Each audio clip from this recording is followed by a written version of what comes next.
Iwasan ang ma-stress. Sino stress dito? Yan, sinili ko na namin yung unang umangat ng kamay, no?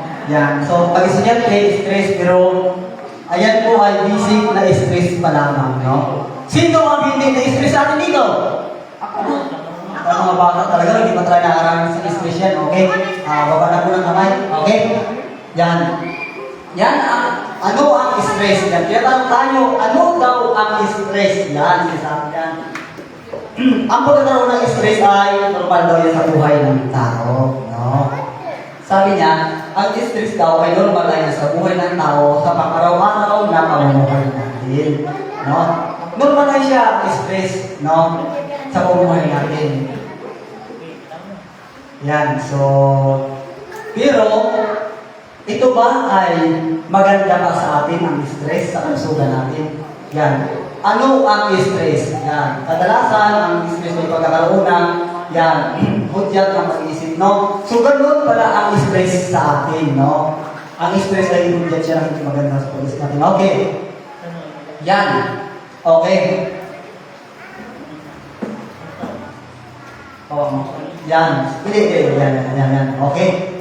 Ang stress pala ay hindi nakapabigay ng maganda sa kalusugan ng tao. Nakikita niyo yung poster, no? Nakikita niyo, no? Hindi siya maganda sa atin yung stress. Okay, bro? Alat mo yan, bro? Yan. Hindi nakikita niyo ang sabi ng stress, no? Tingnan niyo, baba mo. Yan. Hindi. Yan. Ang sabi ng stress, no? Yung talagang napapaisip ka ng malalim, kung talagang, ganun na talaga. Yan ang sabi ng stress, no? Talagang stress na stress yan. Si Ate Jo, no? Pag stress ka talaga, talagang, iwan mo na lang. Talagang pag-stress ka, no? Kaya talagang, yan. Mga sabi ng stress. Ano daw? Mga sabi ng stress. Alam na namin yan. Ang unang-una ng sabi ng stress. Ano daw? Alam na yun? Kung wala ng pira, talagang naka-stress o walang pira. No? Talagang naka-stress o walang pira. Yung tipong higising ka ng umaga, pag tingin mo sa bigasan, wala ng bigas, talagang stress na stress ka. Kasi wala kang pira at wala kang bigas. No? Kasi kung may pira ka, makabili ka ng bigas. Pero kung wala ka na. Yung tipong araw na ng bukas, papasok na yung mga estudyante ng nanay, no? Wala kang mabili na ba? Naku, stress naman si nanay. No? Buti si tatay, pag galing sa trabaho, bibigyan ng pira. Pagdating ng pagbigyan ng pira, siyempre, si nanay na ngayon ako, isang linggo naman tatapin. Paano rin ko? Talagang, iisip, pupunta doon sa kabilang kanto mo, kawawa naman si nanay, stress talaga si nanay, no? Sino dito? May mga-asawa? Wala pang-asawa, no? Yan, sino may karelasyon dito? Maliman sa asawa. Karelasyon o asawa? Namumurulima sila. No? Namumurulima sila sa kanilang karelasyon o asawa. Sino may namumurulima sa asawa dito? Alam na, Liz, no? Talagang minsan pag-uwi ng asawa sa bahay na yung hindi alam pa na bawal ang anak. Pag-uwi ng gano'n, yakin na. Stress na naman si nanay. Bago pagdating ng bahay, magkatapon ng plato, stress talaga si nanay niyan. No? Kung sa relasyon naman, bago sabihin ng relasyon mo, sasabihin sa'yo,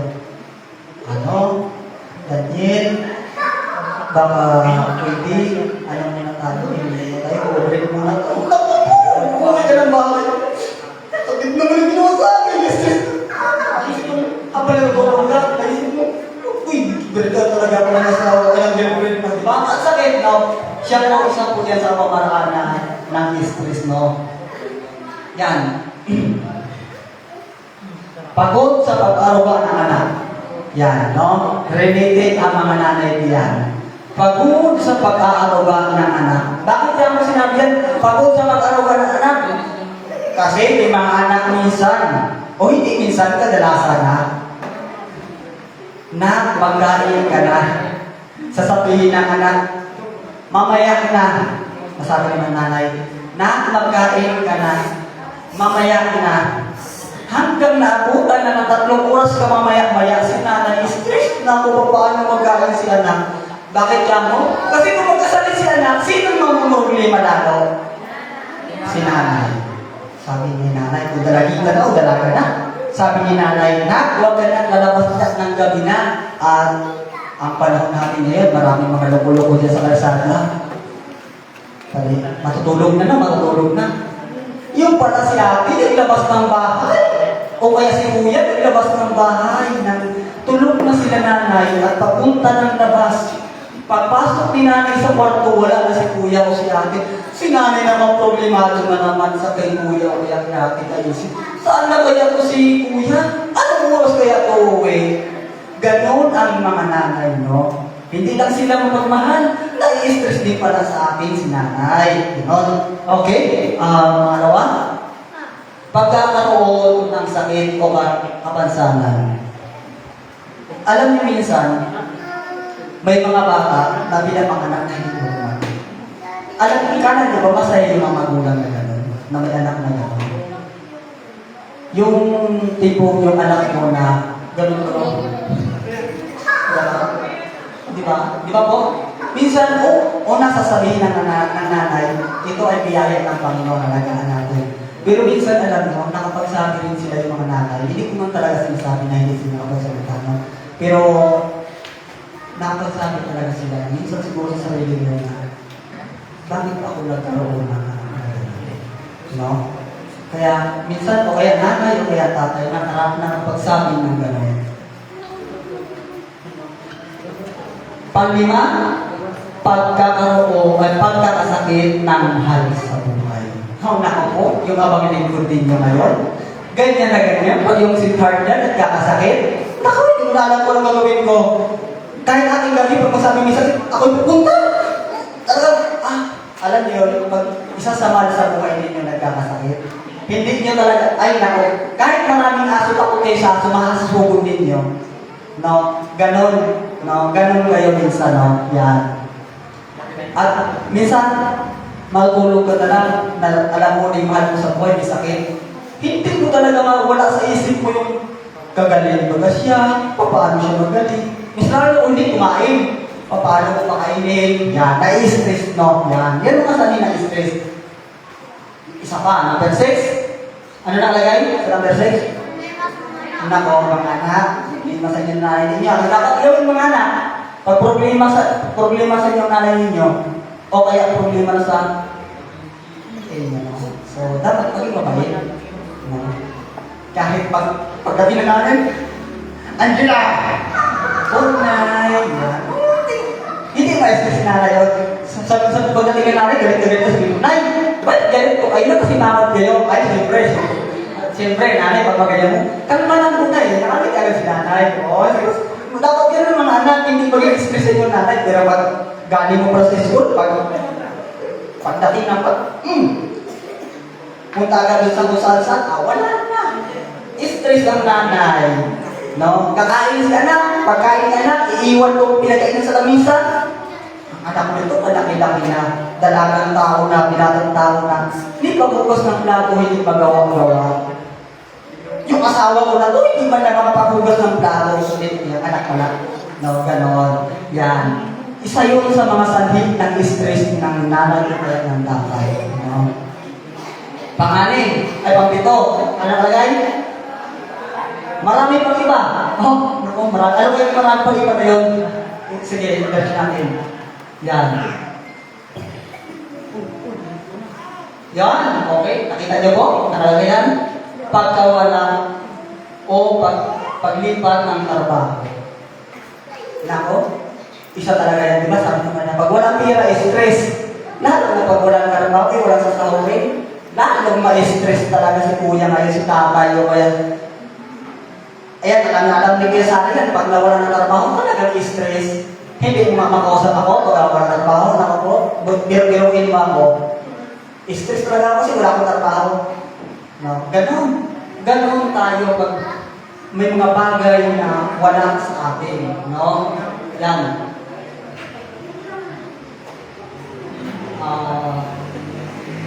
Okay. Yan, epekto ng stress, no? Kita mo, yung empleyado, actually sigawan ng boss, No, yung isa naman yan. Okay, diretso. Ayan, okay, epekto ng stress. A lot of person. Ano yung sa Tagalog, a lot of person? Person? Person, ano ba yan? Ayun! Ako, isa ako dyan talaga. Mabilis talaga ako mahigdan. Anak ko rin si Kuya Sari, ganyan din. Mabilis din mahigdan dyan. Hindi lang pala ako isa, dalawa na kami. Yan. Pagka mainitin ang ulo, handa ka dyan. Isa din pala, pag ma-stress ka lang, mainitin ang ulo mo. 100%. Ako talaga minsan, kahit mahinahan ako pakiusap sa akin, minsan nagasigaw na ako. Wala naman sinabi yung sakit sa akin, wala naman sinabi yung masama. Yung pala ay daan ng stress, no? Yan, okay, number 3, number 4, ulcer. Bakit yan? Bakit yan nagka-ulcer, no, sa stress? Dahil, alam niyo yung libre ka lang ng yoga ko.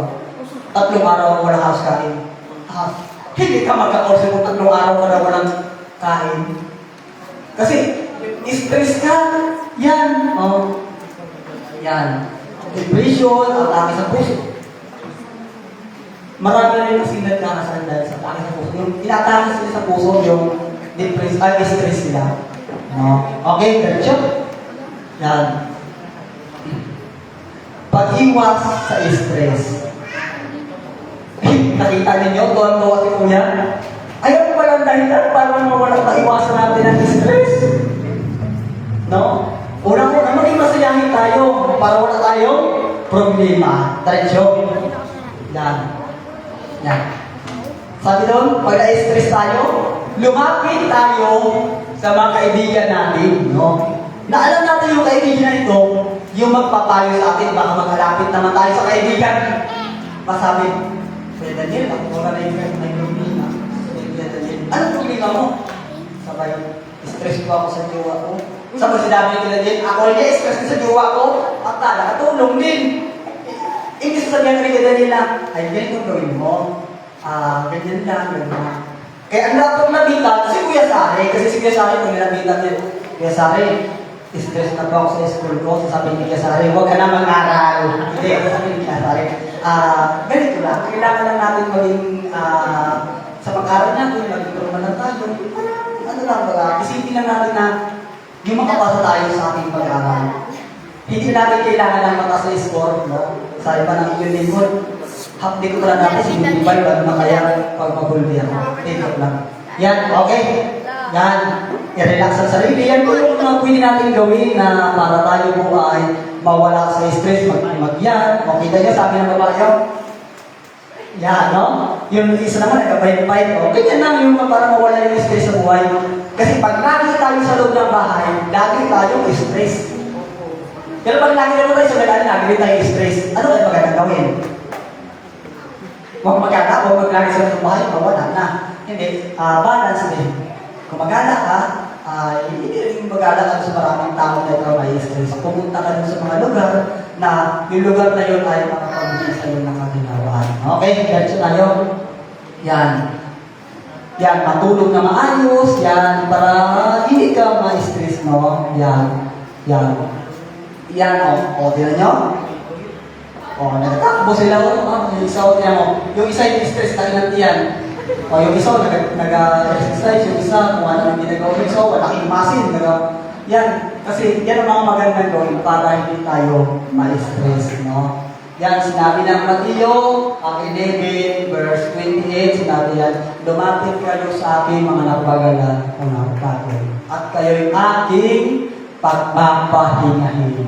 Yan, English yan aking Tagalog, no? Ibahan. Yan po ang sinabi yan sa Mateo 11, versikulo 28, no? So, sabi niya, lumapit kayo. Kahit na tayo lumapit sa ating Panginoon, kung tayo po ay stress na at napapagod na sa ating buhay, lumapit tayo sa Panginoon. At tayo po ay Kanya pagpapahingahin. Wala pong ibang bagay, wala pong tao kung sino man ang makapagpapahinga sa atin. Kung hindi, ang tanging Panginoon lamang.